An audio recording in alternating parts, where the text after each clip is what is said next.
So first question I would like to ask you is, what interested you in philosophy from the beginning? What made you want to become an academic? Well, in that sense, I think I was a late bloomer. When I was in my teen years and into my early 20s, I planned on being an architect and civil engineer. So most of my thinking was in that direction. Although from an early age, I always was a reader and I loved fiction and history and ideas of various sorts. I had no idea what philosophy was as a discipline until I went to university. And there I was just taking a variety of courses to understand the landscape and to learn a bunch of stuff before I planned to have a more technical and artistic career as an architect in engineering. But in my first year of university, I was reading and taking courses. And what often happens in the first year of university is a whole world opens up to one.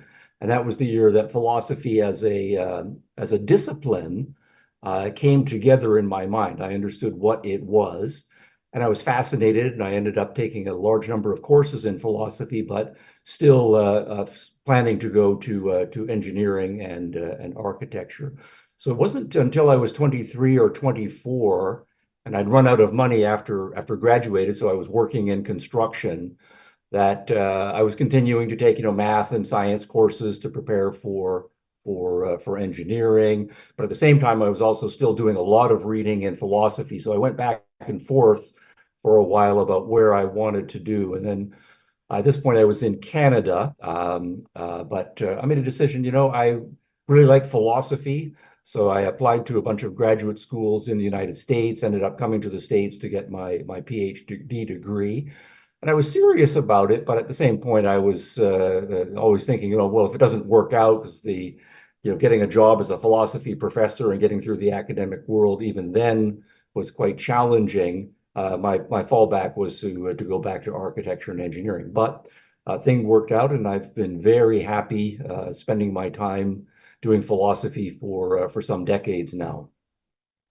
This is great, and Mhm.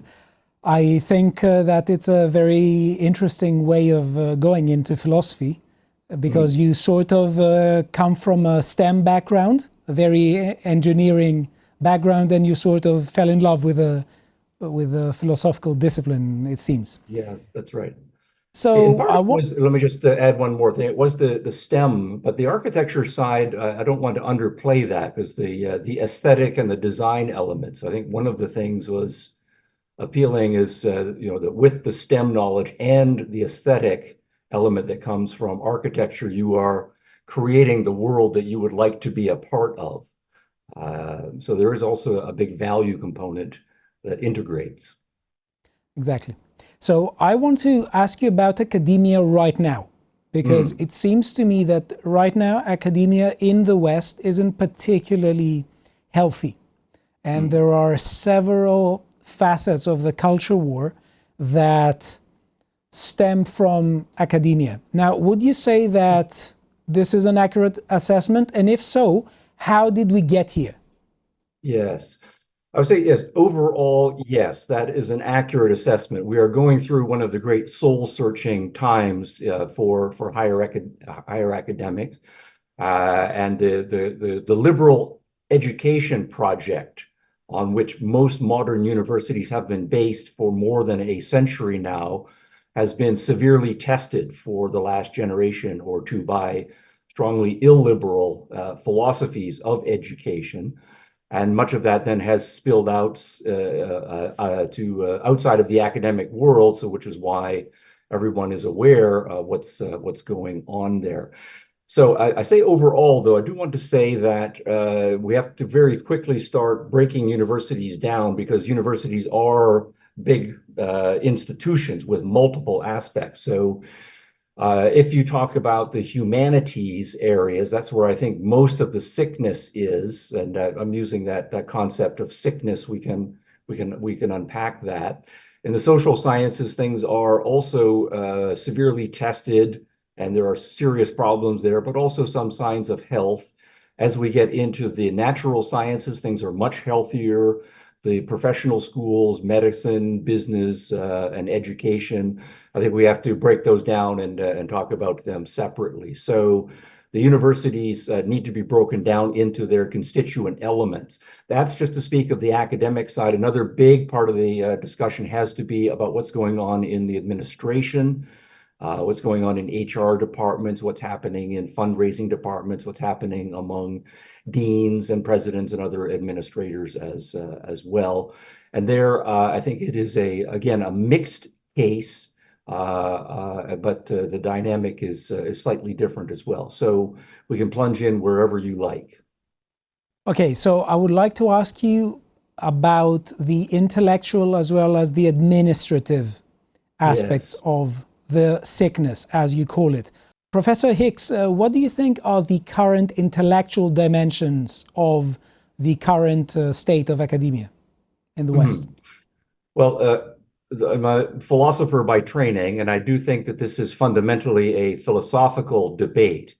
Modern universities, or in the United States, Canada, where I am from, in the broadly English-speaking world, and to a significant extent on the European continent, in the modern world, we're guided by the idea that education should be training individuals to think for themselves about a wide range of issues. That if you are going to be a functional individual in the modern world, not only do you need to be literate, but you need to know something about economics and politics and religion and science and technology.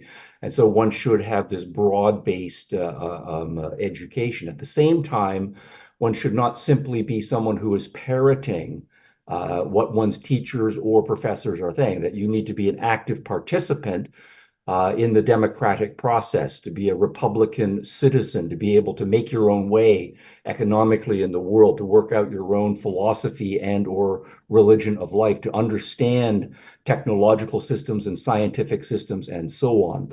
And so the education is not simply a matter of content, but also training one's mind to be able to think like a free-thinking person in all of these areas. So the idea of a university then is that students are going to get a broad-based education in this content and in the methodology. And that the professors themselves, since we are, as moderns, are recognizing that we don't necessarily have all of the answers, that we are open-ended with respect to science and technology and improving the human condition, that at the forefront of knowledge, the professors themselves are going to have different theories and be arguing with each other. And it's healthy for students then to enter into those debates and themselves even to be able to debate and question their professors. Now, all of that ethos and the philosophy underlying it led to a huge explosion in higher education in the 1900s, the 2000s. And most universities and liberal arts colleges were founded on that basis. Now, there was, though, a philosophical counter-revolution that started after World War II, just to choose one significant date. Obviously, the world is largely focused on other things as these world wars are going on and the Depression and so on. But after World War II in particular, you see the beginnings of a serious counter-revolution in all of the traditional now liberal arts institutions. Because what had happened was many Central European intellectuals had gotten out of Europe due to the rise of the Nazis in the 1930s and the terrible things happening in Central Europe and the war in the 1940s. Many of them, even though their sympathies politically were with various kinds of Marxism and neo-Marxism, did not want to stay in Eastern Europe after the Soviets took that part over. So there was a big exodus of not only intellectuals, but lots of creative people from Eastern Europe and Central Europe to the West, and they brought a certain set of ideas with them. At the same time, in the Western world, philosophy had reached a relatively skeptical point by the time we get to the 1950s. And many of the extreme skeptical movements philosophically started then to rethink the nature of philosophy and the nature of education as a result, if we are increasingly skeptical. And so what we call postmodernism, Lyotard's famous phrase about being skeptical about meta-narratives, for example. So the idea that somehow through reason and science and so forth, we can come to understand big picture views of the world and use that technologically and in the social sciences and in the humanities to improve the human condition.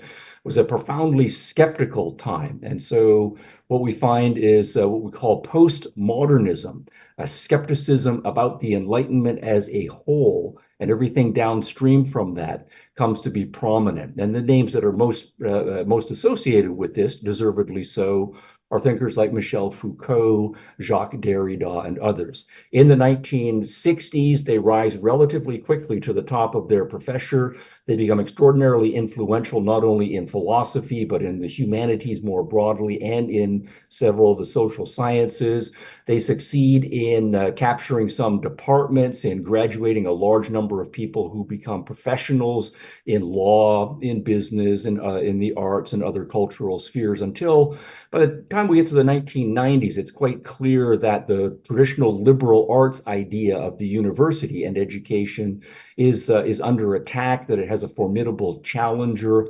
And so the debate then for the last generation inside the academic world has been over those who are broadly Enlightenment and committed to liberal education and those who philosophically and deeply are opposed to every element of that. By the time we get to 2010, 2015 or so, another generation, that's now two generations into, much of this is then spilling out from the higher education world into other cultural spaces, into education, mainstream education, into the political sphere, into the artistic sphere, and so on. And suddenly everybody is aware of this big battle culturally that we are having, but the roots of it are inside the